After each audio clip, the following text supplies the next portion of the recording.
በገላትያ ምዕራፍ 5 ላይ ስለ ስጋ ስራ ይዘረዝርና የሚያደርጉ የእግዚአብሔርን መንግስት አይወርሱም ይላል።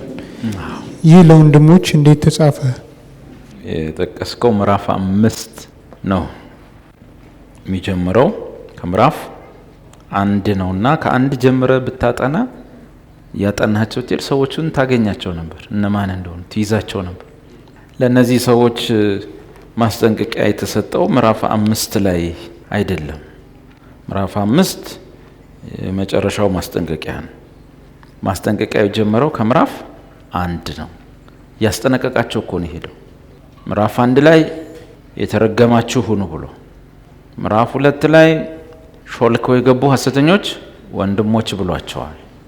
ሙሉውን እነዚህ ሰዎች እየተወቀሱ ምዕራፍ 3 ላይ የማታስተውሉ አዚም የተደረገባችሁ ብሏቸዋል እኮ። እንዴት ዘለህ 5 ጋር የተሰጣቸው ማስጠንቀቂያ ጋር ደረስክ?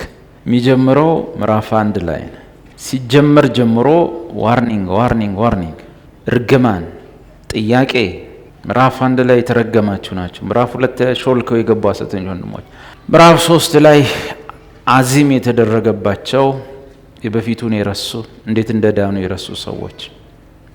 ምዕራፍ 4 ላይ የባሪያይቱ ልጆች ተብለው እኮ ተነቅፈዋል። እንዴት ምዕራፍ 5 ላይ ሄደ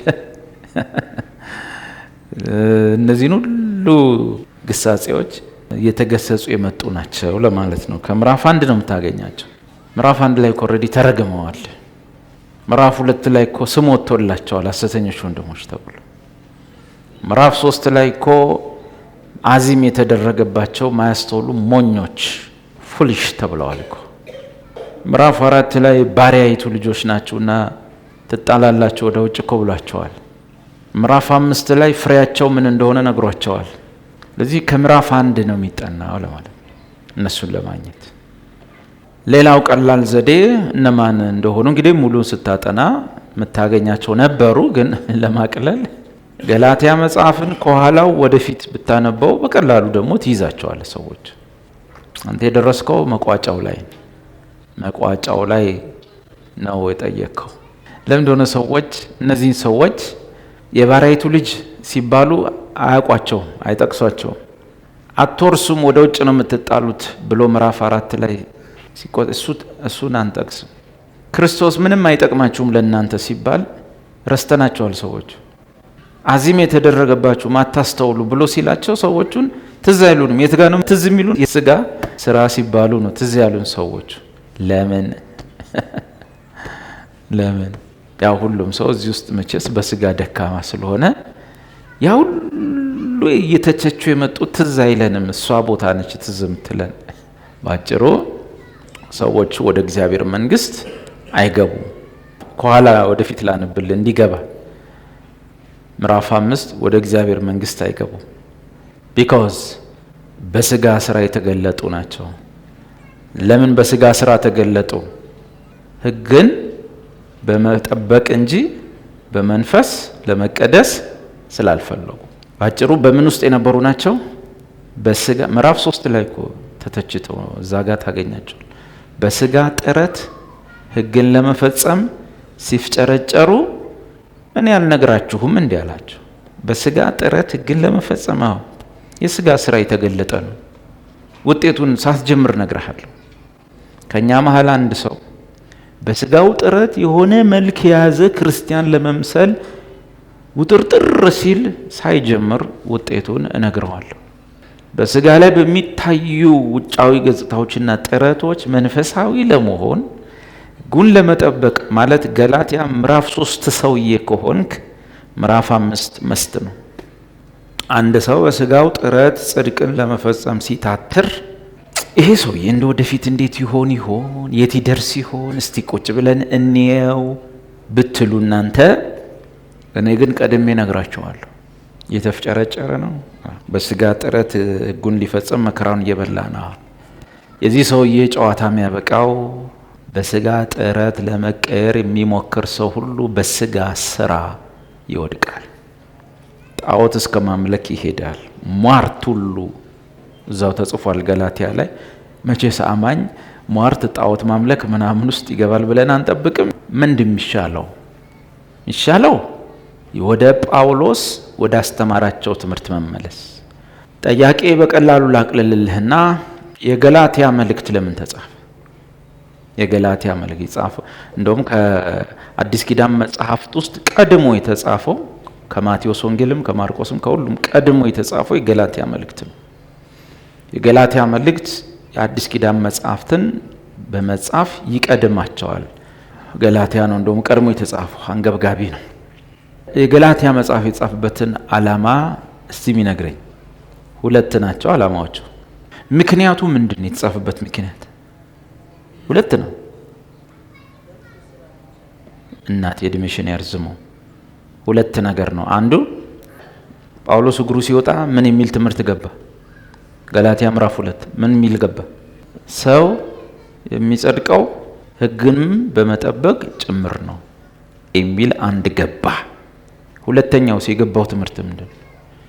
ሰው የሚቀደሰው የእግዚአብሔርን ትእዛዛት ለመፈጸም በሚያደርገው ጥረት ነው የሚቀደሰው። ሁለት ሚድነው የሚቀደሰው ሚድነው በመልካም ስራ የሚቀደሰው ትእዛዛትን ለመጠበቅ በመጣጣር ብለው አሉ። የምዕራፍ 2ቶቹ ጉዶች በዓለ ሃምሳ ከሆነ ብዙ ሳይቆይ ማለት ነው። በዓለ ሃምሳ ከሆነ 16 ዓመቱ ነው ወይም 10 ምናምን ዓመቱ ነው፣ 15 14 ዓመት ነው። እነሱ ይሄን ጉድ ሲያወሩ ባጭሩ በዓለ ሃምሳ አያስፈልግም። ስለዚህ ምዳነው በመልካም ስራ የምንቀደሰው ደግሞ ትእዛዛቱን በመጠበቅ የቆጠርና ይሄን አርግ አታርግን በመጣጣር ነው የምንቀደሰው። ዞሮ ዞሮ የአይሁድ ሃይማኖት ሆኗል። ኢየሱስ የሚል ስም መጥራቱ ለምን እንዳስፈለጋቸው ባናውቅም ዞሮ ዞሮ የአይሁድ ጉባኤ ሆኗል። ለዚህ ነው ጳውሎስ ክርስቶስ ምንም አይጠቅማችሁም ያላቸው። መሰብሰቡ ኢየሱስ ማለቱ ክርስቶስ ማለቱ ምን ጥቅም አለው? ምዕራፍ 2 ላይ የእግዚአብሔርን ጸጋን ያልጠለም የሚዳነው በመልካም ስራ ጭምር ከሆነ እንኪያስ ክርስቶስ በከንቱ። ባጭሩ ጉባኤው ምን የሚል ነው? የኢየሱስን ስም ይጠራ ግን የክርስቶስን ስም ይጠራ ግን ኢየሱስ የሰራው ስራ ሁሉ ምንም ጥቅም የለውም። ኦልሞስት እምነታቸው እንደ አይሁድ ነው፣ እንደ ፈሪሳውያን ነው። የሚዳነው በመልካም ስራ ነው፣ ምን ቀደሰው ሕጉን በመጠበቅ ነው። የገላትያ መልእክት የሚጻፍበት ምክንያት እነዚህ ሁለት ነጥቦች ሲሆኑ፣ ስለዚህ ዓላማው ምንድን ነው ማለት ነው? የተጻፈበት ዓላማ በደንብ እንድትረዱ እኔ ባላወራ አዲሱ መደበኛ ትርጉም አውጡ። መደበኛ ትርጉም አዲሱ መደበኛ ትርጉም መግቢያው ያላቸው ያው ቃል ነው እንዲያወጣው ይሁን፣ እሱም ጠቅሞናል፣ ያው ቃልም ጠቅሞናል። ጸሐፊው ሐዋርያው ጳውሎስ ነው። የተጻፈበት ዘመን በ48 እና በ50 ዓመተ ምህረት መካከል ባለው ጊዜ ውስጥ ሳይሆን እንዳልቀረ ይገመታል። መልእክቱ የተጻፈው በተለይ ለአንዲት ቤተክርስቲያን ሳይሆን በገላትያ ክፍል ሀገር ውስጥ በየስፍራው ለሚገኙ ይህን ድምፅ አውቀዋለሁ። ማነካ የት ጠፍተህ ነው የመጣኸው? አለው መኖርም አለካ። የት ነበርክ? ይሁን አነባውሽ ሳይሆን በገላትያ ክፍለ ሀገር ውስጥ በየስፍራው ለሚገኙ ማህበር ምዕመናን ሁሉ ነው።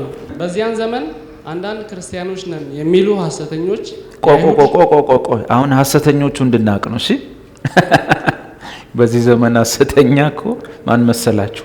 መልካም ስራ ለደህንነት አያስፈልግም የሚል ሰው ሐሰተኛ። እስቲ አንባቸው። ክርስቲያኖች ነን የሚሉ ሐሰተኞች የአይሁድ መምህራን ተነስተው ክርስቲያኖች እነዚህ መርዛማ ሰዎች ናቸው።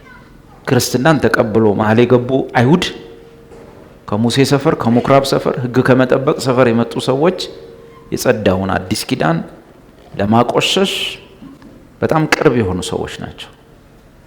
ስለዚህ ጥርስ ነክሶ ፋይት ማድረግ ያስፈልጋል ለተፈጸመው የመስቀል ስራ። ክርስቲያኖች የአይሁድን ሃይማኖት ስርዓት መፈጸም የኦሪትን ሕግ መጠበቅ ይገባቸዋል እያሉ በየቤተ ክርስቲያኑ ሰርገው እየገቡ ያስተምሩ ነበር። የሙሴን ሕግ መጠበቅ ክርስቲያኖች የግድ ነው ያሉ ያስተምሩ ነበር። ምን ብለው? ሰርገው እየገቡ አሜን ነው ሃሌሉያ እያሉ ወንጌላዊ የሆኑ። በዚህም ዘመን ትምህርታቸው ማህበሩንና ምእመናኑን በክለው ነበረ። ድገመው።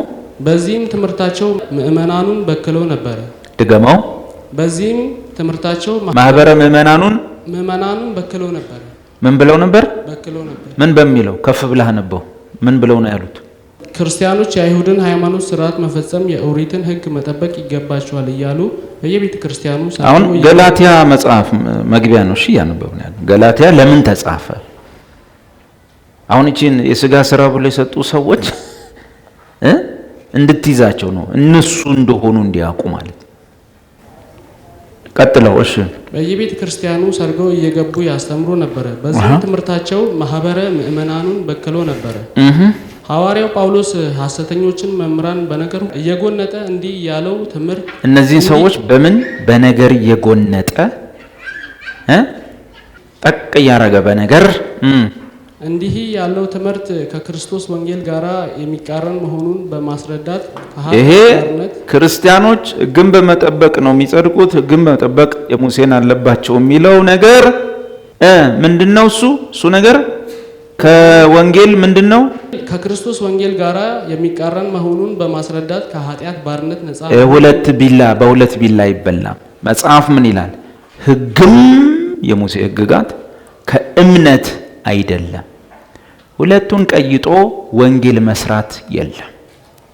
ወይ ሙሉ በሙሉ በክርስቶስ ጸጋ መዳን፣ ወይ በሙሉ ጓዝ ጠቅልሎ የሙሴ ደቀ መዝሙር መሆን። በተረፈ ኢየሱስ ደህንነትን ብቻውን እንዳልጨረሰ ይመስል እንዳልተጠናቀቀ ደህንነት ሕግጋትንም ጨምረን ጠብቀን ብሎ ማለት በዚህ ዘመን በተለይ ቀላል ነው። እኛ ግን ጥርሳችንን ነክሰን እንሞታለን፣ ፋይት እናደርጋለን። ወንጌል በመስቀል ላይ ስለተጠናቀቀ the finished work of Jesus Christ on the cross, the finished gospel ማለት gospel is all about the finished work of Jesus Christ on the cross ነው። ከዛ ውጭ ነጥብ ሰረዝ መጨምረው መቀጥለው ሲባል ወንጌል አይደለም። ወንጌላውያን ብሎ መሰብሰብ ይቻላል። ወንጌል ግን ስለተጠናቀቀች the finished work of Jesus Christ on the cross ብቻና ብቻ። ክርስቶስ ያሟላው ደህንነት እንደሌለ፣ የተፈጸመች መዳን እንደሌለች ይመስል ሙሴና ሕጉን መጎተት ለጽድቅ ምን ቤትኛ ምን ይባላል? ፋይት አድርጎ እግዚአብሔርም ከናንተ ጋር ይሆናል። አትለሳለሱ። ማንም ይሁን ሰውየው ማን አንበው ከኃጢአት ባርነት ነፃ መሆን የሚቻለው በእግዚአብሔር ጸጋ ብቻ መሆኑን ለገላትያ ሰዎች ግልጥልጥ አድርጎ ያሳያቸዋል። ድገመው። ከኃጢአት ባርነት ነፃ መሆን የሚቻለው በእግዚአብሔር ጸጋ ብቻ መሆኑን ለገላትያ ሰዎች ግልጥልጥ አድርጎ ያሳያቸዋል። እስቲ አሁን ደግሞ ለጂማ ሰዎች ድገመው። እሱ ንባብ ከኃጢአት ባርነት ነፃ መሆን እቺ ለመሰላችሁ ተንኮለኞች ሰዎች አሁን የጀመሯትን መንገድ ማጠበቢያ ነች። አሁን ድሮ ጭራሽ በጸጋ የሚለውን ትተውት ነበር። አሁን ልክ ነው። እኛም እኮ በጸጋ ሰው እንደሚል በጸጋና በእምነት ብቻ እንደሆነ እናውቃለን። ግን ሕይወታችን የሚቀደሰው ሕጉን በመጠበቅ ነው። እቺ ብልጣብልጥ ነው። የብልጣብጦች መንገድ ባጭሩ ምንድነው? አሁንም ስጋት አላቸው መዳናቸው ላይ። አሁንም ጥርጣሬ አላቸው። ያልሞላሁት ነገር አለ ብለው ያምናሉ። ሊሞሉ በግልጽ መናገር አለባቸው። ሕግን ለመጠበቅ የሚፈልጉ ሰዎች እና በሱ ጽድቅ ለማስቆጠር የሚፈልጉ ሰዎች ወይንም ሁለተኛው አደጋ የሙሴን ሕጎች በመጠበቅ በጽድቅ ለመኖር መጣጣርን በተመለከተ ብዙ ሰዎች የፊተኛዋን ደህንነት በጸጋ የሚለውን ያመኑ መስለው በእርሱ ላይ ግን በመዳናቸው ላይ እርግጠኛ ስላይደሉ የፈጠሯት ዘዴ ስላለች አዎ ድኛለሁ የዳንከው ጸጋ ነው። አዎ እሺ፣ ግን አሁን ለምንድን ግጋቱን መጠበቅ ይፈልጉ? እንዴ ለማንኛውም እንዴ ካልፈጸምክ ምን እሱ ላይ እርግጠኛ ሆነው ሳይናገሩ ወደ ሙሴ ሕጉ ዘሎ መግባት የምዕራፍ 5 ቁጥር 2 ጦስ ይመጣል። አንዲቷን ሕግ ጠብቄ ጭምር ነው የምጸድቀው ስትል ሁሉንም 623ቱንም ትእዛዛት መጠበቅ ግዴታ ነው። ክርስቶስም ደግሞ አይጠቅምህም። ስለዚህ ሰዎች ሁለተኛዋን ታክቲክ ደግሞ ይጀምራሉ። ይሄ ሁሉ ጥረት ሙሴን፣ ሕጉን እና ደግሞ ለማንኛውም እናቴዬ እኔ ይሄ አለቀ ተጠናቀቀ የሚባል ደህንነት እኔ አሁን እንደዚህ ኃጢአተኛውን በሚያጸድቅ ለሚያምን ሰው እምነቱ ጽድቅ ሆኖ ይቆጠራል። እንደዚህ አይመስለኝም። ኃጢአተኛውን በሚያጸድቅ ለሚያምን እግዚአብሔር እኔን ኃጢአተኛውን ያጸድቀኛል ብዬ ባምን እምነቴ ጽድቅ የማይመስል ነው። ለማንኛውም ሕጉን ነው ውስጥ ያለው ሐሳብ በተጠናቀቀች ቴቴሌስታይ በሆነች መዳን ላይ እርግጠኛ የሆነ እንደኔ አይነት ሰው ወደዛ ቢሄድ መልካም፣ ችግር የለው። የብዙዎች ግን ታክቲክ ነች፣ እርግጠኛነት ይጎለዋል። ስለዚህ ቅዱሳን እሺ በጸጋ ዳኑ፣ በምን ይቀደሱ? በሙሴ ሕግ አልዳኑም። እሺ ምን አለ የሚቀደሱት በሙሴ ሕግ ቢሆን? ወንጌል የተሟላ ነው። ዮሐንስ 1 ላይ ሕግ በሙሴ ተሰጥቶ ነበርና ታዲያ ምንድነው የሚቀድሰን? ጸጋና እውነት ግን በክርስቶስ ኢየሱስ ሆነ ነው። ሕግም ከእምነት አይደለም። አንድ ሰው ሕግ ጋር አላመንክም፣ ምንም ማስመሰል አያስፈልግም። ምንም እንደው አጉል ቅዱስ ለመምሰል መጣጣር፣ የሃይማኖት መልክ ማሳየት አያስፈልግም። አላመንክም። ጳውሎስ ነው በግልጽ የጻፈው፣ ሕግም ከእምነት አይደለም። አመንኩ ብሎ ሕግ ውስጥ መግባት የለም። ሸርተት ማለት የለም። እና በምን ታዲያ እንቀደስ? በምን ጥሩ ህይወት እንለማመድ? ድገመ ወዳጄ፣ ገላትያ የተጻፈበት ምክንያት መደበኛ ትርጉም ላይ ደግሞ ከስር ዓላማው የሚል አለ። ጠያቄ ለመጥቀም ነው። እሺ፣ ዓላማው ለመዳን በክርስቶስ ማመን ብቻ ሳይሆን የተለያዩ የብሉይ ኪዳን ስርዓቶችን መጠበቅ የግድ አስፈላጊ እንደሆነ የሚያምኑ አይሁድ ክርስቲያኖች ነበሩ። እነሱን ብሎ ክርስቲያን ድገመው። ለመዳን በክርስቶስ ማመን ብቻ ሳይሆን የተለያዩ የብሉይ ኪዳንን ስርዓቶች መጠበቅ የግድ አስፈላጊ እንደሆነ የሚያምኑ አይሁድ ክርስቲያኖች ነበሩ። እነዚህ ሐሰተኛ መምህራን፣ እነዚህ ምኖች የጽድቅ ጠበቆች ናቸው ነው የሚለው። ሐሰተኛ መምህራን፣ እነዚህ ምኖች ሐሰተኛ መምህራን ምን ብለው ነው ያስተማሩት? ዝሙት እንስራ ነው ያሉት? እንስከር ነው ያሉት? እንጠጣ፣ እንደነስ እንጨብስ ነው ያሉት? ምንድን ነው ያሉት? ለመዳን በክርስቶስ ማመን። በጣም ስሙ። የነዚህ አይነት ሰዎች ሆናችሁ ሊሆን ይችላል። አሁን ራሱ ለመዳን በክርስቶስ ማመን ብቻ ሳይሆን የተለያዩ የብሉይ ኪዳንን ስርዓቶች መጠበቅ የግድ አስፈላጊ እንደሆነ የሚያምኑ አይሁድ ክርስቲያኖች ነበሩ። እነዚህ ሐሰተኛ መምህራን ጳውሎስ በገላትያ አውራጃ ዋወረ የሚያስተምረው ትምህርት ተቀባይነት እያገኘና ፍሬ እያፈራ መሄዱን ሲያዩ እግር በእግር እየተከታተሉ ከአረማዊነት ወደ ክርስትና የመጡትን ወገኖች አንዳንድ የብሉይ ኪዳንን ስርዓቶች ምን ሲሆን አይተው ነው እነዚህ ይህን ትምህርት የጀመሩት? ጳውሎስ እያስተማረ ያለው ትምህርት አለ። እሱ እየበዛ እያደገ ፍሬ እያፈራ ሲመጣ ሲያዩ ምን እንዳስተማረ ቀጥሎ ወደ ታች እናያለን። እያፈራ መሄዱን ሲያዩ እግር በእግር እየተከተሉ ከአረማዊነት ወደ ክርስትና የመጡትን ወገኖች አንዳንድ የብሉይ ኪዳን ስርዓቶችን መጠበቅ በተለይ መገረዝ አለባቸው በማለት ያውኩ ነበር።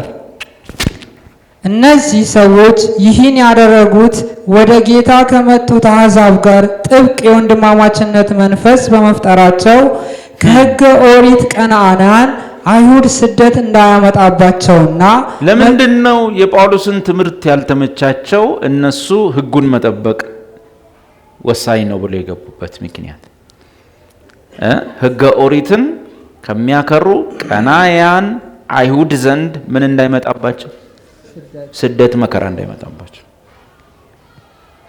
እሺ መከራ እንዳይደርስባቸው ከመፍራታቸው እነዚህ አይሁድ ክርስተኛ ሐዋርያ እንዳይደለ መልእክቱም የመጀመሪያ ታክቲካቸው ምንድነው? ትምህርቱን ነው ሰውየውን ሰው አውሬ ማድረግ 666 ከጥልቁ የመጣ ሰይጣን ምናምን አድርገህ ሰውየውን መጀመሪያ መልኩን ማጥፋት። ድሮም ዛሬም እንደዛው ናቸው፣ አንድ ናቸው። በቃ ስሙን ማጥፋት ነው መጀመሪያ የጳውሎስ።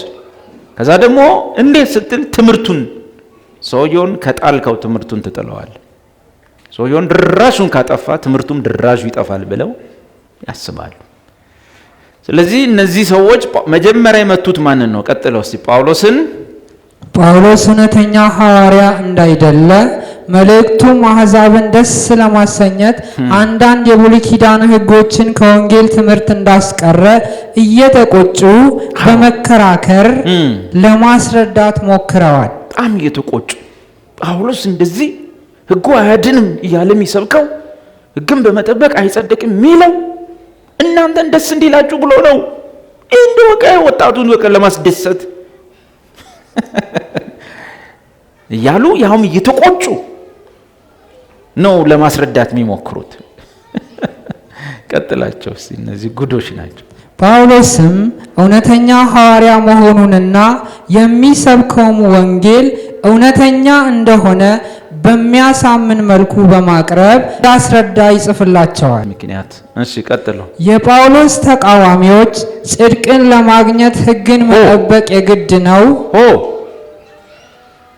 ኦ ማይ ጋድ! የጳውሎስ ተቃዋሚዎች ጽድቅን ለማግኘት ሕግን መጠበቅ የግድ ነው የሚልና ሌላም ተጨማሪ መመዘኛ በማቅረብ የጸጋ ወንጌልን በማጣመም እንቅፋት ሆነው ነበር። መርዘኛ የሆነ ቆሞ እንዴ እኮ ቀላል ነገር አይደለም። እነዚህ ሰዎችማ በጥፊ መተን ነው ማሰናበት ያለብን። ሰማችኋቸው ያሉት? አብረን አንድ እንዴት ነው ሆነ ሐዋርያት ሥራ 15 ቸርች ውስጥ ስለሆኑ ያሉት እንደ ቀላል መናያቸው አይደሉም።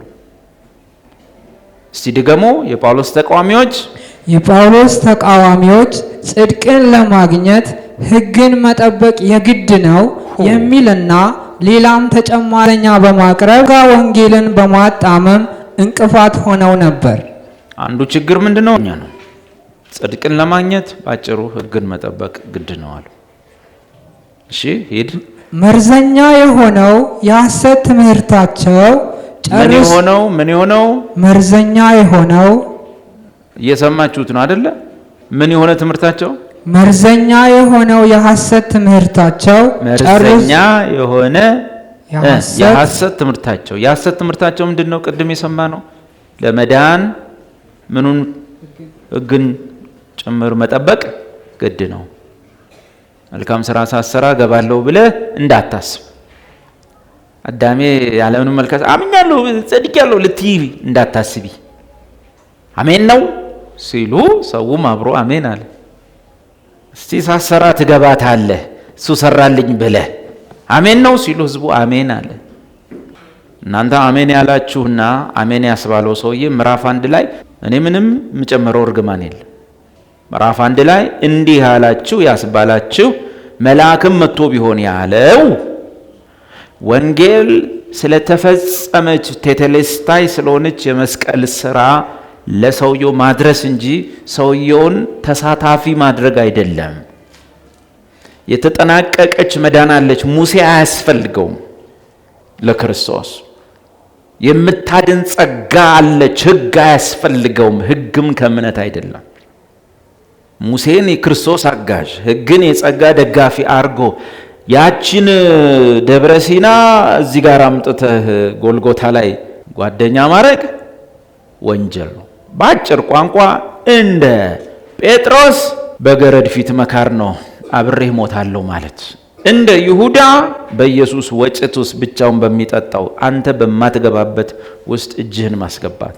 ማንኛውም ሰው ኢየሱስ ብቻውን የጠጣትን የመዳናችንን ጽዋ እጁን የሚያጠልቅ በሙሉ እኔም አለሁበት ባይ በሙሉ ይሁዳ እንደሆነ ማወቅ። ከዚህ መሃል እኔን የሚሸጠኝ ልንገራችሁ አለ ጌታ ሲባል በእኔ ወጭት ውስጥ በእኔ ጽዋ ውስጥ እጁን የሚጠልቀው ሰው። ስለዚህ እኔ አባቴ የሰጠኝን ጽዋ ብቻዬን አልጠጣትም ወይ? ብቻዬን አልጠጣትም ወይ? እኔ ነኝ የናዝሬቱ ኢየሱስ። እነዚህ ይሂዱ። ደህንነት የምትፈጸመው ያለቀችው በአብና በወልድ በመንፈስ ቅዱስ በመስቀል ሰዓት ቆይታ በዛ ሰዓት ላይ በፈጸሙት የማዳን ስራ እንጂ አለሁበት እጄ ሕግን ጠብቄ ጾሜ ጸልዬ በጎ ሰርቼ እረፍ፣ እጅን ሰብስብ፣ ስነ ስርዓት ይኑራችሁ፣ ለአፋችሁ ገደባ ብጁ። ካላወቁ ቁጭ ብሎ ታግሶ መስማት ነው፣ ማንበብ ነው፣ ማጥናት ነው። በዛች ድቅድቅ ጨለማ ኢየሱስ በመስቀል በቆየባት የቅጣት ጨለማ ሰዓት ነበርክ እንዴ አንተ? አብ ያንን ሁሉ መዓት ያንን ሁሉ በላ ያንን ሁሉ አንተ ላይ ሊመጣ ያለውን ጣጣ ቁጣ መዓት ልጁ ላይ በዛች ሰዓት ሲያወርድ አብረ ነበርክ እንዴ? በጨለማው ሰዓት እዛ ቆመ ነበር እንዴ? አለሁበት ጾሜ ነው ጸልዬ ነው ምናምን። ተው እጅን ሰብስብ። ስለዚህ እነዚህ ሰዎች ትምህርታቸው ለአእምሮ የሚመች የሚመስል ቢሆንም መርዛማ ነው። መርዝ ለምን ተባለ? መርዝ ሰው ሲሰጥህ መርዝ ይሄ መርዝ ነው እሺ፣ ስትጠጣው ድብን ነው እሺ፣ እንካጠጣ ብሎ አይሰጥህ። ምን በመሰለ ዳቦ ውስጥ ነው መርዙን የሚያደርገው። አሜን ነው በሚል ዳቦ፣ ሃሌሉያ በሚል ዳቦ፣ አሁን እኔ ጸልያለን በሚል ዳቦ፣ በዚህ ዳቦ ውስጥ ነው መርዙ ያለው። ገኖች እዚህ ድነናል የሚሉ አሉ፣ ጸጋ የሚሉ አሉ፣ ኃጢአት የሚያበረታቱ አሉ ምናምን በሚል ዳቦ ነው መርዙ የሚገባው። ፊት አትስጥ ለማንም ጴንጤ። ደህንነትህ የተፈጸመች ነች። ቴቴሌስታይ ነው። ዝም ብሎ አልጮኸም። መስቀል ላይ ሲቀልድ አልጮኸም፣ ወይ ጭንቅ በስቶበት አልጮኸም፣ ወይ የበጎ ስራ እርዳታ እያደረገልን አይደለም ጌታችን። ክብር ሁሉ ለሱ ይሁን። ታንኪዩ ጂሰስ ስላዳንከን። አንበው ይሄ መርዛማ ምናቸው መርዘኛ የሆነው የሐሰት ትምህርታቸው ጨርሶ እንዲወገድ ካልተደረገ በጳውሎስ ስብከት ወደ እምነት የመጡትን ምእመናን የሕግና የሥርዓት ተገዢዎች እንደሚያደርጋቸው ግልጥ ነው። በቃ የሙሴ ደቀ መዝሙር መሆን ነው ለይቶልህ። በዚህ በኩል ሙሴዬ፣ በዚህ በኩል ኢየሱስዬ የለው። ምኩራብና ቤተ ክርስቲያን አይሄዱ። ሐዋርያት ሥራ 15 ላይ በግልጽ የጴጥሮስ ጠንካራ ቃል ሙሴስ አለኮ። እኛ እኮ ደግሞ ኢትዮጵያዊ ነን፣ ሙሴም አያውቀን። ሙሴስ አይደል ያለው አነጋገሩ። በየምኩራቡ የሚሰብኩ አሉለት። ሙሴስ በየምኩራቡ የሚሰብኩለት አሉለት። ባጭሩ እኛ የናዝሬቱ የኢየሱስ ሰባኪዎች እንጂ አንድ ቤት ላንተ አንድ ቤት ለሙሴ ብሎ የለም። ደብረ ሲናና ጎልጎታ አይሄዱ። ሕግም ከእምነት አይደለም። የሙሴ ሕጎች በሙሉ አጋር ናቸው። የአብርሃም ባሪያ አጋር ገላትያ 4 አጋር ተብሎ የተጻፈለትን 623 ትእዛዝ ጠብቄ ጸድቃለሁ፣ እንኪያስ ክርስቶስ በከንቱ ሞተ። አንተም የባሪያይቱ ልጅ ነህ፣ የተስፋው ቃል ልጅ አይደለህም። እኛ ግን የጨዋይቱ ልጆች ነን። በዓለ ሃምሳ ማለት ነው፣ አዲስ ኪዳን። እሺ አንበው። ማንም ሰው አሁን ያዝልኝ ገላትያ የተጻፈበት ዓላማ። እሺ ደብዬ አሁን እሺ ምንድነው? እሺ በእምነት ነው ኢየሱስ በጨረሰው ነገር። ለመቀደስ ደግሞ መጣጣር የለብንም። ሕጉን እያነበብን እየጠበቅን ይሄን አታርግ፣ ይሄን አርግ፣ ይሄን አታርግ 623 ትእዛዛት ማድረግ የለብንም። ቀጥሎ አንበ ወዳጄ። ገላትያ መጽሐፍ ለምን ተጻፈ? ማንም ሰው መጽደቅ የሚችለው በጸጋ ብቻ በሚገኝ እምነት ነው። ማንም ሰው መጽደቅ የሚችለው መጀመሪያ አሳሳቢው ነገር መዳኔ መጽደቄ ነው። እሱ ነው። እሱ እንዴት ነው መጽደቀው? ማንም ሰው መጽደቅ የሚችለው በጸጋ ብቻ በሚገኝ እምነት ነው። ምን ብቻ ነው? እምነት ነው። እሺ ቀጥለው ምንቀደሰውስ ምንለወጠውስ በምንድን ነው? ከመንፈስ ቅዱስ በሚገኘው ነፃነት በአዲሱ ሕይወት መመላለስ የሚችለውም በእምነት ብቻ ነው። ሃሌሉያ። ምንመላለስበት ሕይወት በመንፈስ ቅዱስ የምንመላለሰው የእምነት ሕይወት እንጂ አርግና አታርግን ላይ እችን ጨረስኩ፣ እቺ ትቀረኛለች፣ አሁን ትንሽ አስቸገረኝ፣ አፌን መሰብሰብ ነው። ባጭሩ ሁለት ነገሮች መጽደቅና መመላለስ። ምንጸድቀው በጸጋ ባለ እምነት ብቻ፣ ምንቀደሰው በመንፈስ ቅዱስ በመመላለስ ወይንም በመንፈስ ቅዱስ ከተገኘ የሕግ ነፃነት ገላትያ ምዕራፍ 5 ቁጥር 1 በነፃነት ልንኖር ክርስቶስ ነፃ አወጣን። ከምን? ከጫት፣ ከሲጋራ፣ ከመጠጥ፣ ከሱስ። አሜን ነው። ገላትያ 5 ከምንድን ነው? ከሙሴ ሕግ ምዕራፍ 4 መጨረሻ ላይ ካሉ ከሙሴ ሕግጋት በነፃነት ልንኖር ክርስቶስ ነፃ አወጣን። እንደገና በባርነት ቀንበር አትያዙ። በምን? በሲጋራ፣ በጫት፣ በመጠጥ ነው። በሙሴ ሕግ ከእንደገና አትያዙ። አይ ሞክረዋለሁ ካልክ ቁጥር 2 ይቀጥላል። በሕግም ጭምር ለመጽደቅ እንኪያስ የምትፈልጉ ከሆነ ደግሞ ሕግን ሁሉ ትጠብቁ ዘንድ ግድ አለባችሁ ብዬ ለእያንዳንዳችሁ ደግሜ እመሰክራለሁ። ባትጀምረው ጥሩ ነው። እገባለሁ ካልክ ሁሉንም ጨርሶ። አይ እኔ ኢየሱስ በፈጸመው ብድን ይሻለኛል ካልክ አትደበላልቅ ጌታና ሙሴን፣ አትደበላልቅ ሕግና ጸጋን፣ አትደበላልቅ ቀራንዮን ከደብረ ሲና። ያ የሞት አገልግሎት ነው፣ ይህ የሕይወት አገልግሎት ነው። አዲስ ኪዳን ትምህርተ መለኮቱ ይልና ይህ መልእክት ሰው ሊጸድቅ የሚችለው ኢየሱስ ክርስቶስን በማመን ብቻ በመሆኑ አሜን። የሚቀደሰውም ውጫዊው ስርዓት ነው። እንግዲህ ሁለት ነገር ነው ያለው። የብልጦቹን ሁለት ቢላ ለማስጣል ነው። እሺ በሁለት ቢላ የምትበሉ 4 ሰዎች አላችሁ እዚህ ውስጥ። የእናንተ እስኪ ጥሩ ነው፣ እኛም እኮ በጸጋ ነው የሚዳነው። ጥሩ ነው፣ እሱንም ማመናችሁ ጥሩ ነው። ይቀራቸዋል። አፍን ሞልተ 100% ደፍረ የምቀደሰው ሕግን ጠብቄ ወይም በመልካም ስራ አይደለም፣ በመንፈስ በመመላለስ በአላምሳ ሕግን በመጠበቅ የሚመላለሱ እነዚህ እግዚአብሔር ልጆች ናቸው ይላል አይደል እንዴ? አይልም? በምን? በመንፈስ በአላምሳ በሉ እስቲ ቀስ ብላችሁ። ሆኖልኛል። ያ አላምሳ ማለት ኢየሱስን መቀበል ነው። አለቀ። መንፈስ ቅዱስን ተቀብለሃል። ኢየሱስን ተቀብለ በአመቱ መንፈስ ቅዱስን አትቀበልም። ሲጀመር ኢየሱስን እንድትቀበል የረዳህ ማን ነው? ዮሐንስ ማን ነው? መንፈስ ቅዱስ ነው። ሰው ሊጸድቅ የሚችለው ኢየሱስ ክርስቶስን በማመን ብቻ በመሆኑ የሚቀደሰውም ውጫዊውን ስርዓት በመፈጸም ሳይሆን ያዛቸው። አሁን ገላትያ 5ቶች ሊይዝልህ ነው። እነዚህ ሰዎች የሚቀደሰውስ ውጫዊውን ስርዓት በመፈጸም ሳይሆን በክርስቶስ ጸጋና በመንፈስ ቅዱስ ኃይል ነው የሚለውን ትክክለኛውን የአዲስ ኪዳን ትምህርት ማራኪና ጠንካራ በሆነ አገላለጽ ተንትኖ የሚያስረዳ መልእክት ነው። ድገመው። ሰው ሚድነው ሰው ሊጸድቅ የሚችለው ኢየሱስ ክርስቶስን በማመን ብቻ በመሆኑ ድገመው።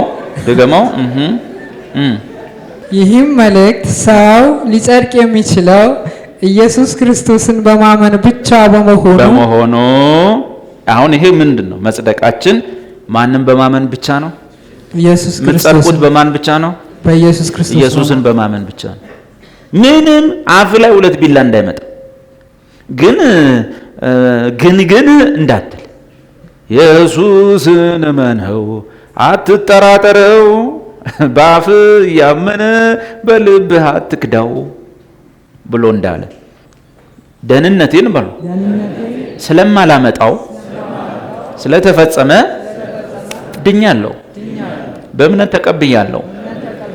እጄ የለበትም በሉ፣ አልተሳተፍኩም በሉ። ደህንነቴ በአብ ውሳኔ በወልድ መስዋዕትነት ለምንድን ነው እንደዛ ያልኩት? ለብዙ ሰዎች ኢየሱስ ሰማዕት ስለሆነ ሰማዕት በቃ ወይ ደበደቡት፣ ቀጠቀጡት፣ ወይ የሰው ጭካኔ ኖ ሰማዕት ሲሆን ነው እንደሱ ይባላል። ኢየሱስ መስዋዕት እንጂ ሰማዕት አይደለም። መስዋዕት ማለት በምትክነት የሚገባ እንጂ ራሱ የሆነ ነገር ሆኖ ስለተገኘ የሚቀጠቀጥ አይደለም። ኢየሱስ ምንም ሆኖ ስላልተገኘ ንጹህ ነው፣ ጻድቅ ነው። እሱ ስለፈጸመው ስለተጠናቀቀ መስዋዕት እንጂ እሱ ሰማዕት ስላይደለ ወይም ሰብስቲሽናሪ ዴዝ ነው፣ በምትክነት ገብቶ የሞተው ነው። እኔ ነኝ እዛ ቦታ ላይ ሂሳቤን የተቀበልኩት። አብ እኔን እንደቀጣ ነው የሚያውቀው። አንዱ ስለ ሁሉ ሞተ፣ እንኪያስ ሁሉም ሞቱ እዛ መስቀል ላይ። እስቲ ሂሳቤን ቀምሻለሁ በሉ። የኃጢአቴን ሂሳብ በሌለሁበት ቀምሻለሁ። እግዚአብሔር በሉ ፍርደ ገምድል አይደለም፣ ፍርዱን ፈጽሟል። ስለዚህ በሉ ድጋሚ ፍርድ የለም በኔ። አንዱ በሉ ስለ እኔ ሞቷል፣ እንኪያስ በሉ እኔም ሞቻለሁ። አለቀ። መዳኔ ላይ ጾሜ፣ ጸሎቴ፣ አስራቴ፣ በኩራቴ፣ ሕጉ፣ ትእዛዙ፣ ጸባዬ እያልክ ምትጠራጠረው ከሆነ መድኃኒትህን ያን ቀን የጨዋት ጩኸት ከንቱ ነች። ቴቴሌስታይ ባዶ ነች። ተፈጸመ እንዲሁ ጌጥ ነው። ሰው ሊሞት ሲል ዝም ብሎ የሚቀባዥረው አይነት ኑዛዜ አይደለም። ተፈጸመች ቴቴሌስታይ። በንግድም ሕግ፣ በፖለቲካም ሕግ፣ በሳይንስም ሕግ ቴቴሌስታይ የማትጨምርበት ምንም ልታደርግ የማትችለው ተጠናቆ ያለቀ ነገር ማለት ነው። እሺ የምንቀደሰውስ ወዳጄ ቀጥለው የሚቀደሰውም እሺ እንዴት ነው ታዲያ የምንቀደሰው? ጥሩ ነው ዴቭ እስማማለሁ። አሁን ዳነው በጸጋው ነው መልካም ነው እና ግን እንዲህ ስንል ሰው እንዴት ነው ታዲያ ለመቀደሱ ሕጉን መጠበቅ የለበትም? ምንም ቢላ በሁለት መክተፍ የለም። ወንጌል በኢየሱስ የመጣው ወንጌል ለማዳንም ለመቀየርም ብቻውን በቂ ነው። ከሙሴ አይበደርም። እኛን ለመቀየር ከሙሴ አይበደርም። ማናቸውም ሰባኪ ሁለቱን ነገር በድፍረት ማውራት ካልቻለ ወንጌል እንጀራው ነው፣ ወንጌል ዝናው ነው። መከራ መቀበልን አይፈልግም። ብልጣ ብልጥነት ውስጧል። ሁሉም ግን በቤማ ፊት ያልፋል። ባንገት ቢላ ወንድሜ እግዚአብሔር አንቀዥቅዥ አምጥቶ እዚህ ቁጭ አድርጎ ይሄን አደራ ሊሰጥም ባልመጣው በል። ባንገት ቢላ ለመዳንህም ለመቀደስም ከሙሴና ከኦሪት ምትዋስ እንዳትሆን አደራ አደራ፣ ካፍ እንዳይወጣ። ጳውሎስ ታዲያ እንኪያስ ሕጉ ለምን ተሰጠ?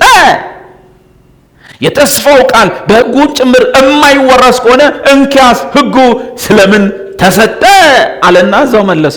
ሕጉ የተሰጠው አንድ 5 ምክንያቶችን ዘረዘረ። አንዱ ምንድነው? ሰው ኃጢአተኛ መሆኑና ኃጢአቱ ብዙ መሆኑ ይታወቀው ዘንድ። ሲያይ አታርግ አርግ፣ ወይኔ ይሄንንማ እኮ ይሄም ወይኔ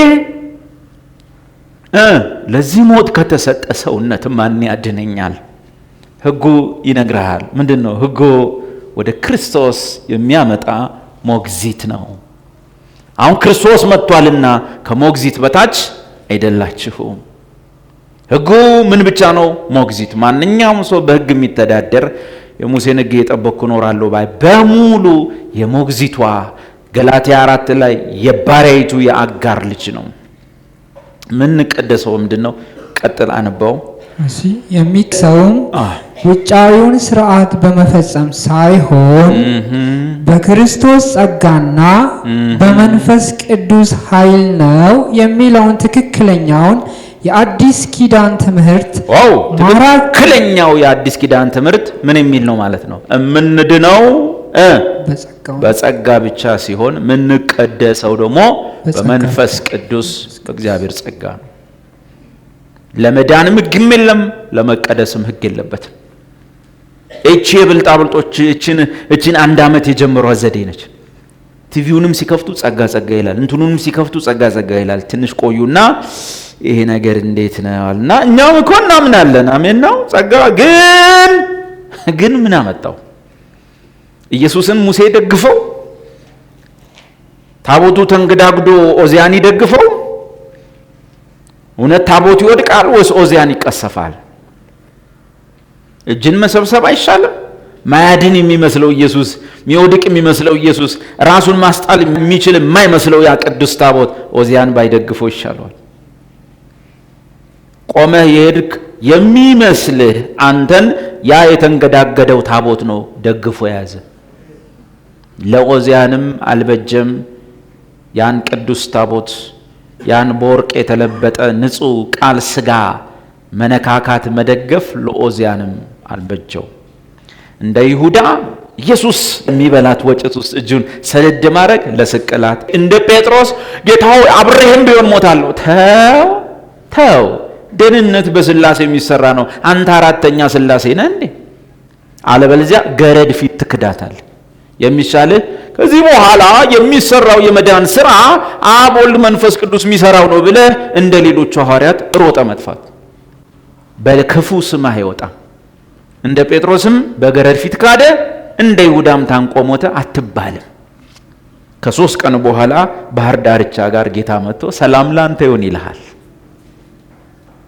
በተረፈ ልግባበት አለውበት እጃቸውን መሰብሰብ። ደህንነት በስላሴ የተጠናቀቀች የቤዛዎች ሥራ ስትሆን ለዓለም ሁሉ የምትሰበክ የምስራች ነች። የምንቀበላትም በእምነት ነው። ከዛ በኋላ የኢየሱስ ደቀ መዛሙርት ለመሆን እንጂ የምንጠመቀው የሙሴ ደቀ መዛሙርት ለመሆን አይደለም። አንድ ቤት ለሙሴ እዚህ፣ አንድ ቤት ለክርስቶስ እዚህ የለም። ሞደው ልጅ እሱ ነው፣ እሱን ስሙት ብሏል። ሙሴ ወደዛ፣ ኤልያስ ወደዛ፣ ሕግና ነቢያት ወደ ኋላ፣ ጸጋና እውነት ወደፊት ለፊት። ስንት ሙሴ ስንት ሰው ልቡስ ጎጆ ቀልሶ መስሎ ሙሴ ከባድ ነው። አይሁድ ኢየሱስ ጋር እየመጡ የእግዚአብሔር ልጅ ጋር እየመጡ ከላይ የመጣው መምህር ጋር አጠገቡ ቆሞ ሙሴ እንደዚህ ብሎናል፣ አንተ ምን ትላለህ? ሙሴ መጋረጃ የተባለው ሰይጣን ነውን? ሰይጣን ክርስቶስን ለመጋረድ መጋረጃ ተባለ ወይስ ኦሪት መጋረጃ ተባለች? አዚም ጠንቋይ ነው እንዴ? አዚም ጠንቋይ ምን አዚም አለው? ጠንቋይ በመንግስት ውስጥ ያሉ ሰዎች ላይ የራሱ አዚም የሚባል ነገር ይኖረዋል። ክርስቲያኖች ላይ አዚም ማድረግ አይችልም። ክርስቲያኖች ላይ አዚም ማድረግ የሚችል ፓወር ግን አለ። ምን ይባላል? አቤት ገላትያ 3 ማን አዚም አደረገባችሁ? አዚሙ ምንድን ነው? የሙሴ ሕግ። ጠንቋይ የማይችላችሁን እናንተን ሙሴና ትምህርቱ ሲመጡ ግን በአዚም ውስጥ ትወድቃላችሁ። አዚሙ ጥንቆላ፣ ድግምት፣ መተት ሳይሆን ሕግ ይባላል። ጳውሎስ ሕጉ የሞት አገልግሎት ነው። በድንጋይ ላይ ሲጻፍ ራሱ መጀመሪያ መጠርጠር አለብህ። ፈጽመኝ እምቢ ካልክ ወግርሃለሁ። እንፈጽማለን አሉ ነው። አንድ ገጽ ስትገልጥ ማን ይፈጽመው? ወገረ በድንጋይ ላይ የተጻፈ የሞት አገልግሎት። ድንጋይ ላይ የተጻፈ ድንጋዩና ሞት አብረው የተያዙ ናቸው። ተፈጽማላ አትፈጽም? እችን ሞክር፣ እችን አቃተ በለው ቷ እንገራት። በድንጋይ ላይ የተጻፈ የሞት አገልግሎት እና የምንቀደሰው በምንድን ነው? ቤት በመንፈስ ቅዱስ ኃይል ነው። አሁን ወደ ጥያቄ ልመልስ። ገላትያ ምዕራፍ 1 ላይ ጳውሎስ እሱ ድሮ ራሱ የሕግ ጠባቂ እንደነበረ አስታወሰና ነገር ግን ከመጀመሪያም ለካ ምድነው በጸጋ እንደሆነ ተወስኗል ብሎ አለ። ምዕራፍ 2 ላይ የጸጋውን ወንጌል አደራ ከኢየሱስ ከመቀበሌ የተነሳ በቤተ ክርስቲያን ውስጥ የጸጋውን ወንጌል በመቀየር ሕግ ለመጨመር የሞከሩ ሐሰተኞች ወንድሞችን ፊት ለፊት ተጋፈጥኳቸው። ምዕራፍ 3 ላይ እንዲህ አለ፣ በመጀመሪያ ሕጉን በመጠበቅ ልጸድቁ እንደማትችሉ አውቃችሁ፣ ሕጉንም በመጠበቅ መንፈሳዊ ሕይወት ትክክለኛ መኖር እንደማትችሉ አውቃችሁ። 2 ሕጉን ጠብቃችሁ መዳንም ሕጉን በመጠበቅም መንፈሳዊ ሕይወትን መኖር እንደማትችሉ ሁለቱንም አውቃችሁ በክርስቶስ ካመናችሁ በኋላ እንዴት ነው ከእንደገና ተመልሳችሁ እዛ ውስጥ የምትገቡት? አሁን ምዕራፍ 3ን አዚሙን ትንሽ ማንበብ ይኖርብናል። ከቁጥር 1 እስከ 5 እስከ 6 ያው ቃል የያዛችሁ መደበኛ ትርጉም ኦሮምኛ ምናምን የያዛችሁ አውጡ። ይሄ በጣም መጠናት ያለበት ነው። ብዙ ገላትያ ውስጥ በቤተ ክርስቲያን በዘልማድ ጥቅሶች ከመሃሉ እየተቦጨቁ እየወጡ በዘልማድ ለሌላ አገልግሎት ለብዙ ዓመታት የዋሉ ጥቅሶች ገላትያ ውስጥ በሽ ናቸው። ለሌላ አገልግሎት ለምሳሌ ማን አዚም አደረገባችሁ ተብሎ እንደተጻፈ ሁላችንም የአዚም መናፍስትን እየተዋጋን እንጸልይ አለ። አዚም የሚያደርጉ እዚህ ውስጥ የገቧል። አንድ ቦታ ላይ ኮንፈረንሱ ሜዳ ላይ ነው፣ እኔም ቁጭ ያሉ ሜዳ ላይ ሁሉም ተቀምጧል እና የሆኑ ወንድሞች ከኔ ኋላ ቆመው እጃቸውን እየዘረጉ ወደ ሆነች ሴትዮ አዚም ይላል። ምንድን ነው ሴትዮዋ? እኔ አላውቃትምና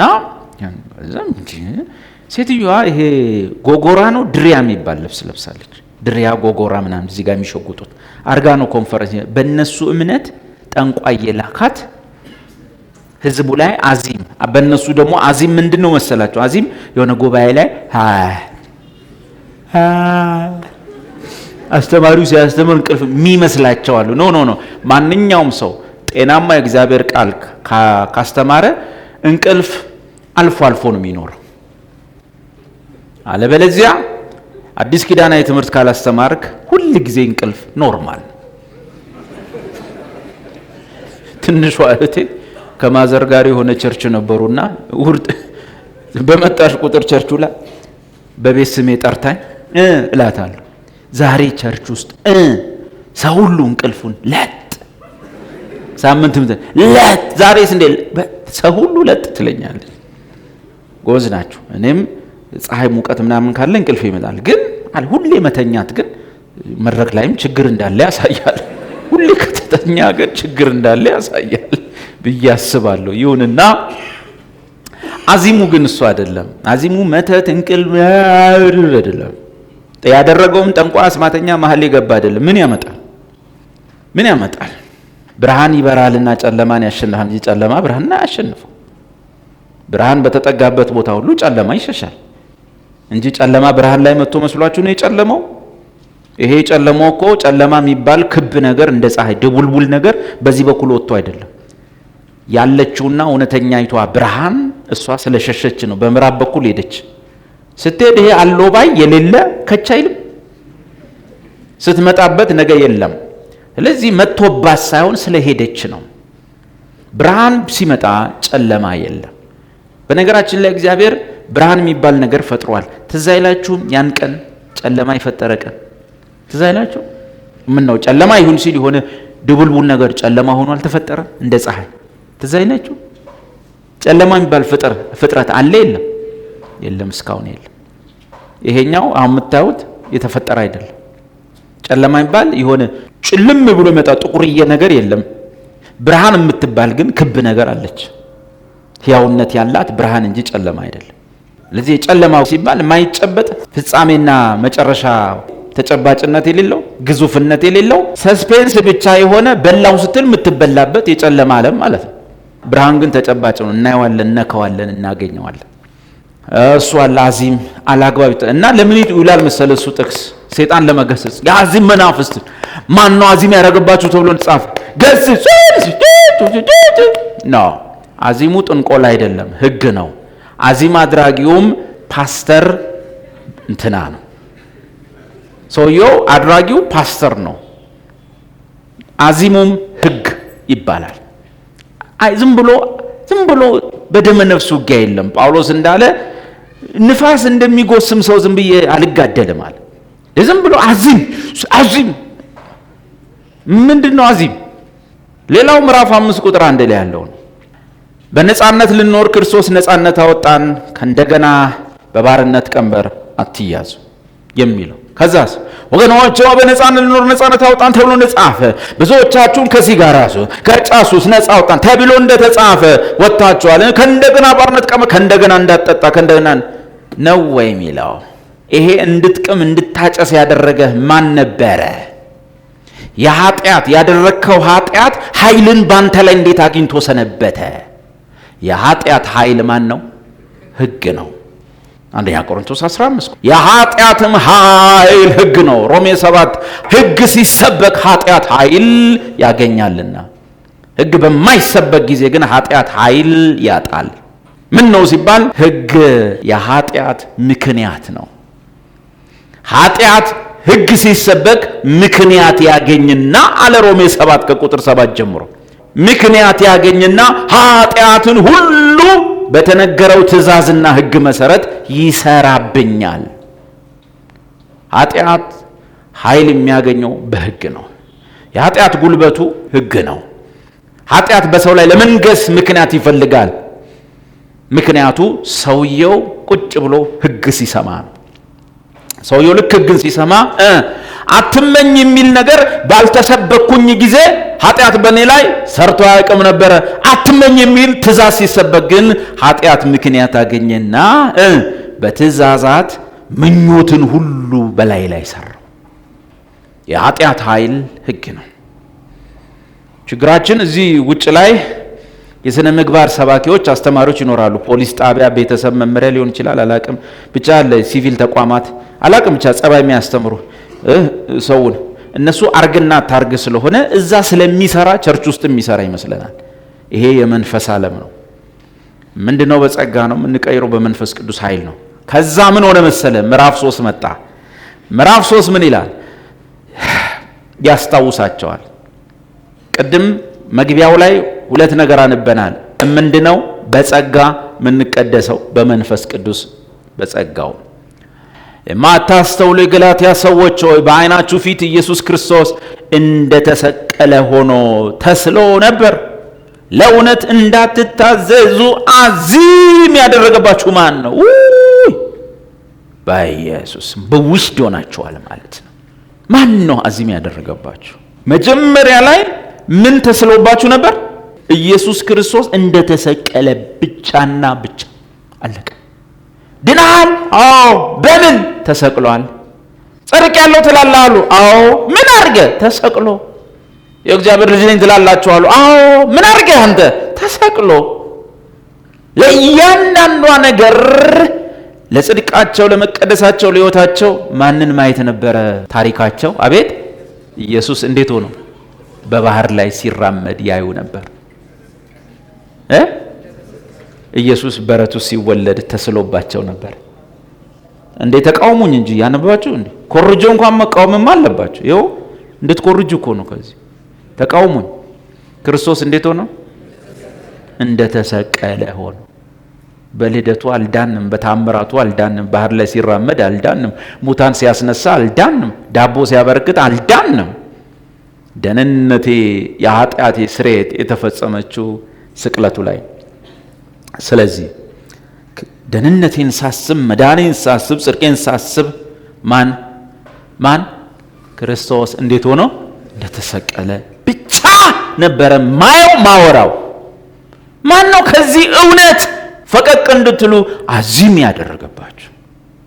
ምን አይነት ትምህርት ነው መጥቶ ሙሴና ሕግን ይዞ ቸርች ውስጥ በቁሙ የገባው መድረክ የያዘው ወንጌላዊ የሆነው ሰውየው ፓስተር የሆነው ከየት የመጣ ነው?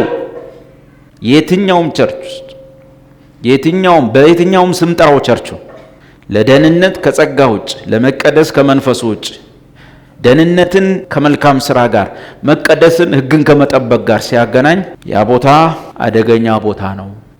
ዴሬክ ፕሪንስ እንዳለው በፍጥነት ራቅ ነው ያለው። አልዚያ ባሪያ ነው የምትሆን። በተስፋ በምኞት አንድ ቀን ሰው ሆናለሁ፣ አንድ ሰው ሆናለሁ። ሰው ሳትሆን 40 50 60 70 መቃብር። ለእውነት እንዳትታዘዙ አዚም ያደረገባችሁ ማን ነው? ምንድን ነው ይሄ እውነት? ሌላ ትርጉም ያወጣችኋላችሁ ምን ማለት እንደሆነ እንድናነቡ። እሺ ይሄ ያውቃል፣ አንባ አግዛቸው። እናንተ የማታስተውሉ የገላትያ ሰዎች እንዲህ አድርጎ ያሳታችሁ ማን ነው? ቅድም በዚህኛው ምን ያለውን አዚም ያደረገባችሁ ማን ነው? ጥሩ ተርጉሞታል። ይሄ ያውቃል ምን ብሎ ያሳታችሁ ማን ነው? ስለዚህ አዚሙ መፍዘዝ አይደለም። ምንድነው? መሳት። ሃሌሉያ እያልክ ግን ስተሃል። ማንም ሰው ሲገለባበጥ ቢውል በዚህ ሮጦ በዛ የመጣ ህራቱና ማክሮባቼ ሰራ እያማሎ ካላማግረ እያለ ለመዳኔ መልካም ስራማ ያስፈልጋል ሲል ምን ተደርጎበታል? አዚም ተደርጎበታል። ምንም ሳትወራጭ ወንበር ሳትሰብር ላብ በላብ ሳትሆን ደህንነቴ ተፈጽማለች። የህይወት ትግል አለብኝ፣ ቃሉና መንፈሱ ይቀይሩኛል፣ እለወጣለሁ እምትል ከሆነ ከአዚም ነፃ ነህ፣ ጸድተሃል። እሺ ቀጥለው ክርስቶስ በመስቀል ላይ እንዴት እንደሞተ እንደ ስዕል ቁልጭ ብሎ እንዲታያችሁ አላደረኩም ነበር? ቁጥር 2 ደግሞ በዚህና ምን ማለት እንደሆነ ይህን ብቻ ከናንተ እንደማር ወዳለሁ ማለት እስቲ እንደው ንገሩኝ። እስቲ ቆይ እችን አስተምሩ። ምን በሕግ ስራ ወይም ከእምነት ጋር በሆነ መስማት መንፈስን ተቀበላችሁን? ምረጡ። እስቲ አስተምሩኝ በእናታችሁ አለ ጳውሎስ። መንፈስ ቅዱስን ያኔ የተቀበላችሁት ሕግን በመፈጸማችሁ ነው ወይስ ከእምነት ጋር በሆነ መስማት? ቤቱ ነበር። አስታውሱኝ እስቲ ያኔ ገላትያዎች መንፈስን ሲቀበሉ፣ ገላትያ ያውም የኤሽያ አውራጃ ያውም አህዛብ ሕጉን እየጠበቁ ነበር አይደል መንፈስ ቅዱስን የተቀበሉት ነው? ወይስ ጳውሎስ ሲሰብክ በእምነት በመስማት? እድገታቸው ምን ሰፈር ምን ቤት እንደነበር ይታወቃል። ጳውሎስ ወንጌል ሲሰብክ ሰሙ፣ እናምናለን አሉ፣ መንፈስ ተቀበሉ። እስቲ እናንተ እማታስተውሉ የገላትያ ሰዎች እንደው ይሄ ማን ነው አዚም ያደረገባችሁ? እኔ እስቲ ከናንተ ልማር ወዳለሁ። መንፈስ ቅዱስን የተቀበላችሁት ሕግን በመፈጸማችሁ ነበር ወይስ ከእምነት ጋር በሆነ መስማት? እስቲ የምመላለሰው በሉ በመስማት በሆነ እምነት ነው በሉ። የምቀደሰው በእምነት በመንፈስ በመመላለስ እንጂ በሉ ሕግን በመጠበቅ አይደለም። አፋችሁን የያዛችሁ ሰዎች ሙሉን ወንጌል እመኑ። አሁን ስንል አፋችሁ ጋር እዚህ ጋር ትንሽ ሻከራችሁ እመኑ። ነካነካ የለም። ኢየሱስ ያለ ሙሴ በቂ ነው። ያለ ደብረ ሲና እሳትና ነጎድጓድ መስቀሉ በቂ ነው። ኢየሱስ በቂ ነው። ኢየሱስን ሙሴ አያግዘውም። ጸጋን ሕግ አይደግፈውም። ድብልቅልቅልቅ ማድረግ የብልጣብልጦች መንገድ ነች። እኛ ክርስቲያኖች ነን። ይህን ብቻ ከእናንተ እንድማር ወዳለሁ። በሕግ ስራ ወይስ ከእምነት ጋር በሆነ መስማት መንፈስን ተቀበላችሁት? አስታውሱኝ እስቲ በአንተ ደግሞ አንበው። እስቲ አንድ ነገር ልጠይቃችሁ። ለመሆኑ መንፈስ ቅዱስን የተቀበላችሁት የኦሪትን ሕግ ለመፈጸም ባደረጋችሁ ጥረት ነው ወይስ የተሰበከላችሁን የወንጌል ቃል በእምነት በመቀበላችሁ ነው? ድገምላቸው ጥያቄውን፣ እኛም መልሰን እንሂድ። መልሱን ሰጥተን ነው እንሂድ ለጳውሎስ። ድገሙን። እስቲ አንድ ነገር ልጠይቃችሁ።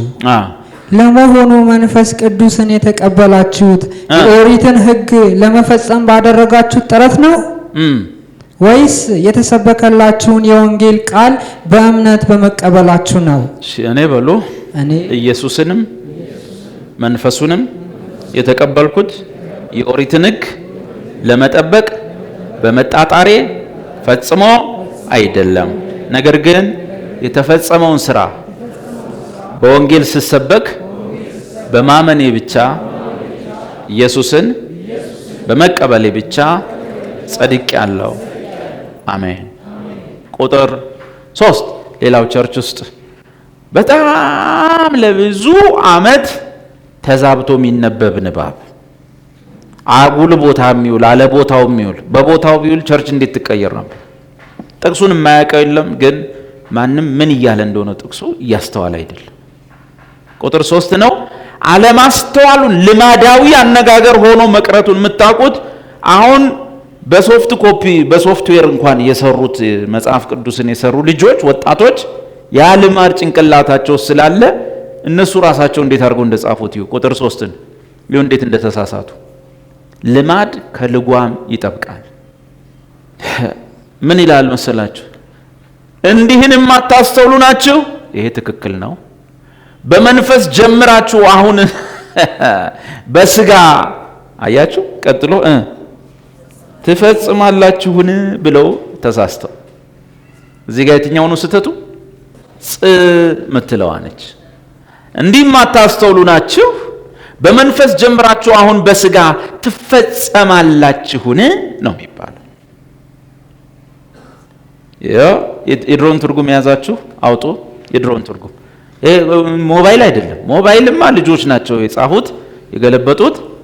ትፈጸማላችሁ እንኳን ቢል ሞባይሉ እነሱ ቀይረው ትፈጽማላችሁ ብሎ ነው የሚጽፉት። ሲያድጉ እንደዚህ በመንፈስ ጀምራችሁ በስጋ ትፈጽማላችሁ። ጥቅሱ የት ጋር ነው የሚያውሉ ሰዎች መሰለ? ቸርች ውስጥ የሆነ ፕሮግራም ይጀምራሉ፣ መንፈሳዊ ፕሮግራም። ተደባድበው ፕሮግራሙ ሲያበቃ ምንድነው እናንተ በመንፈስ ጀምራችሁ በስጋ ፈጸማችሁት? ኖ ኖ ኖ ኖ ኖ፣ እንደሱ አይደለም የሚለው።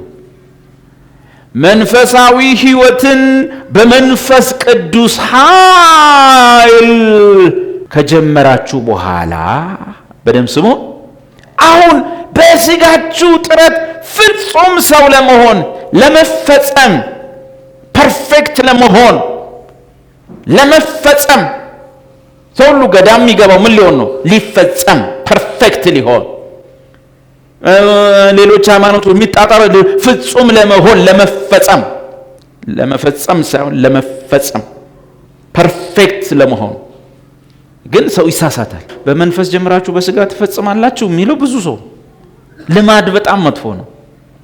እሺ የድሮን ትርጉም ያዛችሁ የ54ቱ ግዕዝ ቁጥር አውጡ። ምን ይላል? ያው ትፈጽማላችሁ ሳይሆን በመንፈስ ጀምራችሁ። እንዲህ ማታስተውሉ ናችሁ በመንፈስ ጀምራችሁ አሁን በስጋ ትፈጸማላችሁን? ምንድነው መፈጸም? ከኦርቶዶክስ የመጣ ሰው መፈጸም 10 የፍጹምነት ደረጃዎች አይደለም። ገዳም ምናምን የምትገባው ምን ለመሆን ነው? ፍጹም ሰው ለመሆን። እንግሊሽ ምን ለመሆን? ፐርፌክት ለመሆን።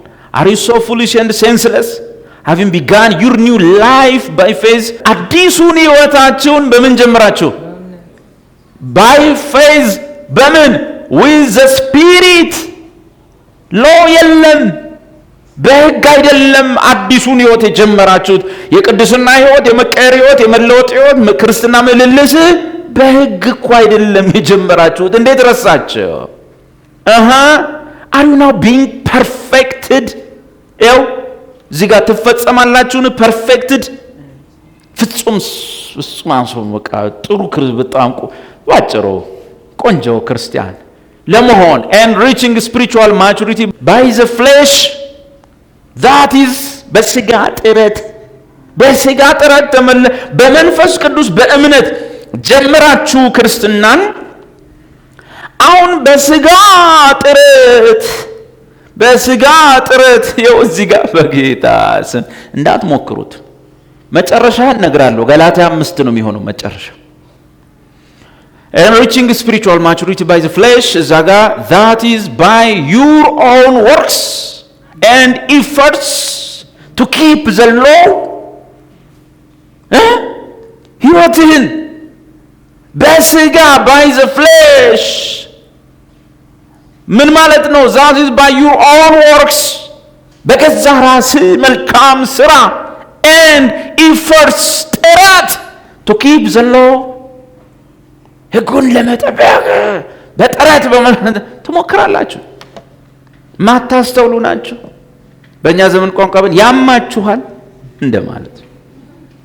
ጭራሽ መድረክ ላይ ትምህርት ሆኖ ለህዝብ ትሰጡታላችሁ።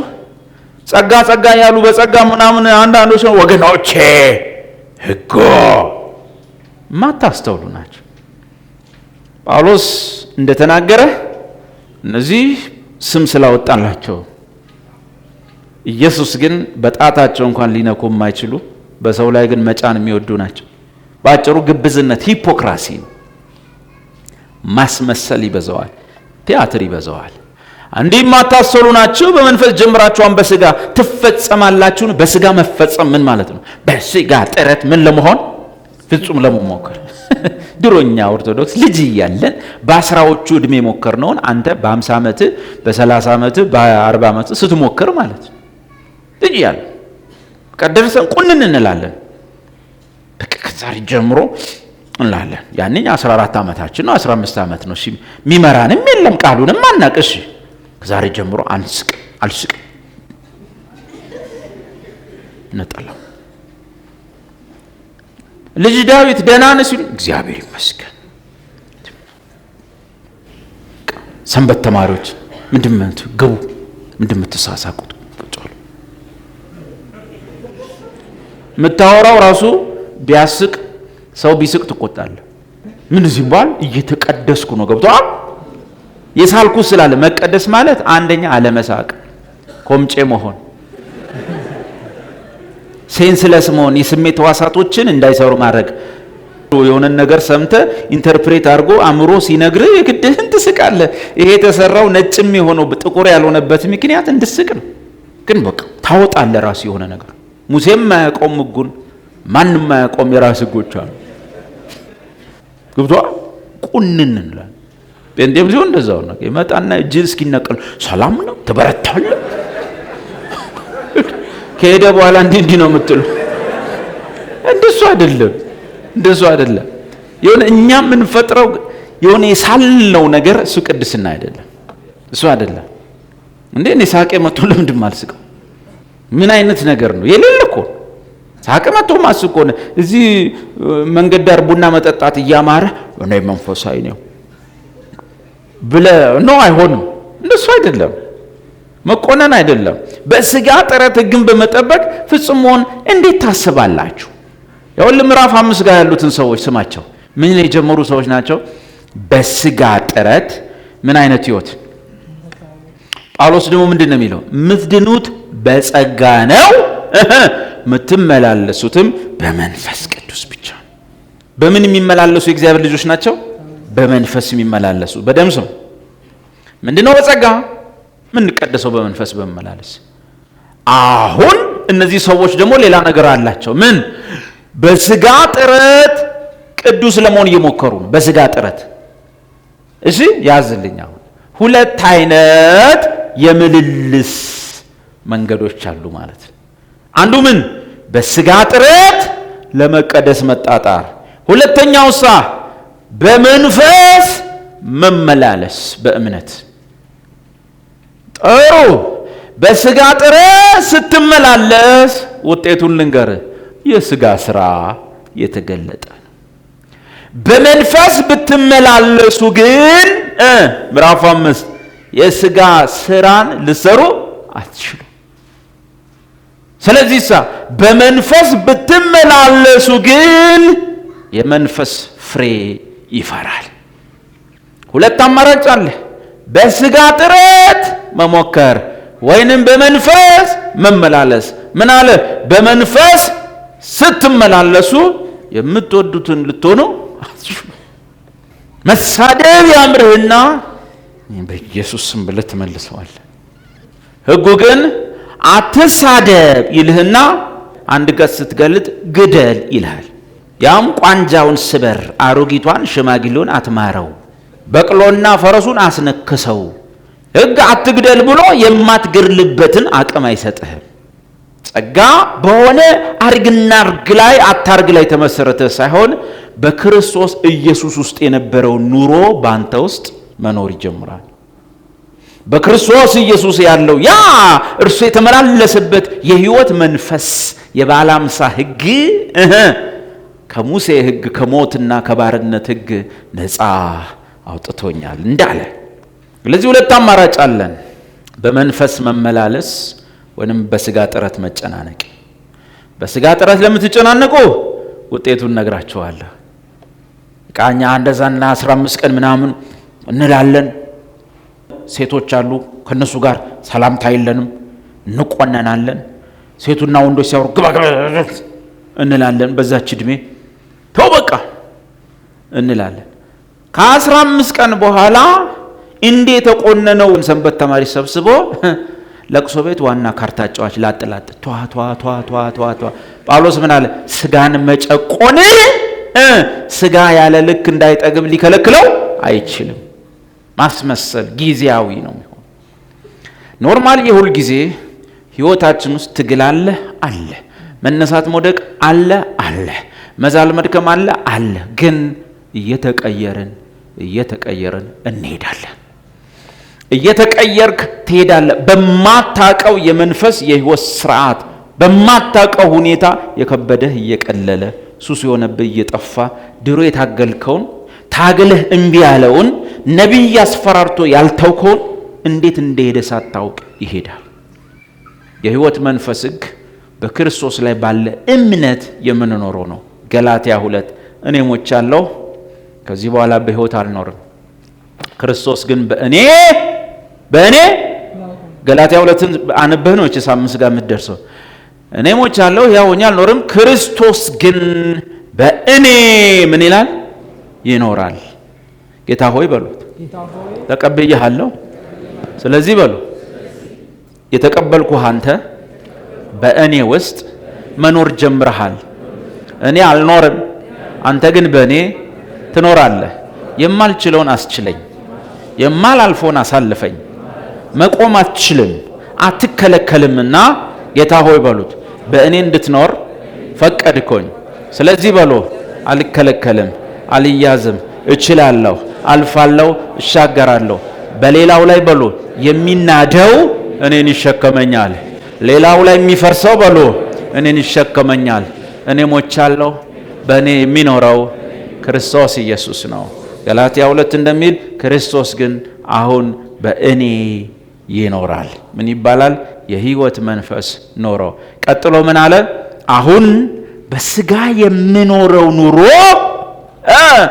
ዝም ብሎ በኢየሱስ ላይ አይደለም፣ በወደደኝና ስለ እኔ ራሱን አሳልፎ በሰጠው በእግዚአብሔር ልጅ ላይ ባለኝ እምነት የምኖረው ኑሮ እንጂ ይሄን አርጌ ዘዴ ተጠቀሜ ታክቲክ ቴክኒክ በአንድ እግር ቆሜ የሆነ ነገር ቲያትር ሰርቼ የሆነ አስመስዬ የሆነ ጭምብል የሆነ ማስክ የሆነ ፈሪሳዊነት የሆነ ሂፖክራሲ የለም።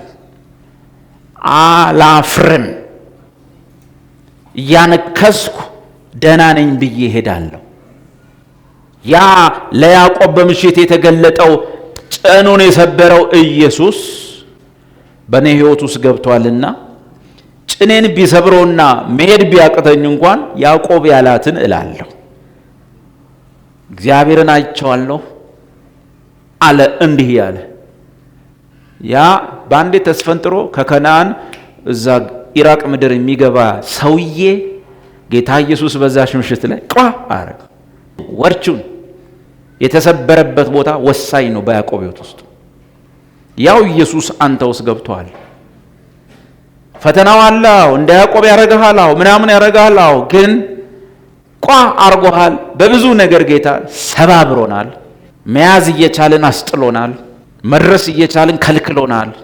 ከሰው በዚህ ምድር ሂሳብ ማለፍ እየቻልን ተመለስ ተብለናል። ግን እያነከስን ያዕቆብ ያለውን እንላለን። አንክሶ ማያውቀው ያዕቆብ ወርቹ ተሰብሮበት እንዲህ አለ።